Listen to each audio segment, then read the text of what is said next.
لێژنەی پێشمەرگەیە لە پەرلەمانی کوردستان بە دوواداچوون بۆ زیانەکانی تۆباران و بەردومانی ئێران و تورکیا بۆ دەڤەری باڵەکایەتی و برادۆز دەکات. بەپێی بەدواداچوونەکان سەدان هاوڵاتی بەهۆی تۆبارانی 12 ڕۆژی ڕابردووی ئێران ئاوارە و زەرمەند بوونە. بۆ قۆران بەهۆی تۆبانی یا بەسەماتی بەسە کەس نێ هزار تۆ بلێ منتیقی بربەزیندا ئەو خەرکە بینە هەلا لە کلمانە ماماتی قورجدا هاتا بربەزین ئەو گوندە خرچۆ بوون ئەو منتیقی بربەزین خرۆ خرچۆ بووی تەماشی ئەبێت ئەو هەموو ڕزوو باغ و ئەو تەماتە و ئەو شیناتی ئەو سای مەرە خرچۆ بوون خڕۆشتن تێگەی ئەنا پێ خۆش حکوومەتی هەرمی کوردستان یامەتی ئەو فەقیری بدە ئەو ملەتەی بدە ئەمە ها تەماتێ مێدەمانە خورد شتی خواردینە لە کاتی کەسابەت و لە کاتی سەرقالبوونی لە کەسابەت ئەو بردومانە بەڕاستی کاریسە بوو لۆ خەڵکی گوندی وەردا کاریگەریشی یەکجار زۆر خراپی هەبوو خەڵک دڵڕاوچەی کەوتە سەر بە حکمی ئەوەی ئەو تەقینەوەکی گەورە و زەڕ و زیانێکی یەکجار زۆریشی بە باغ و بە شتانە گەیان ئەگە لێیدا سێم جار ئەو خەڵکە زۆر تەسا خەڵکە بوو لە سەرگیزێ بوو خەڵکە بوو سێوی لێ کردەوە یان سەوی باری بارەکرد مەسەلەن ئەجا بۆ هەڵاتن خەڵکەکی زۆر چۆ خوارێ بەعزەکمان لێرەوە ئەگەرچی دوای هەر تۆباران و بردومانێک لێژنەی پەرلەمانی بە دوواداچوونیان بۆ زەرەر و زیانەکان کردووە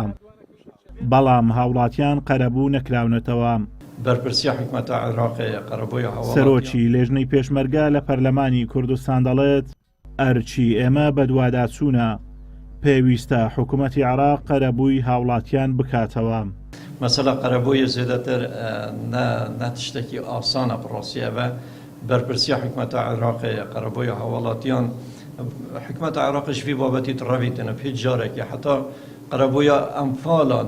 نەدایە حتا کو بێگاوێەوە خەڵکی ئەمفاڵ بووین ئەوێ شەهید بوون ئەو گوندێت هاتینە وێرانکردن هەتا بێگاوێ وی بابەتی ڕەویتن بەلێ دیسان ئەم پەرلەمانی کوردستانی گەلە جدی سەر بێرێت ڕاتوستین و داخوازش حکوومەتە هەرێما کوردستانی تکەین و ئەوی بابەتێکی یەکلاکەران نەبیتنە دیگەل حکوومەتە فێدرال بەغدایە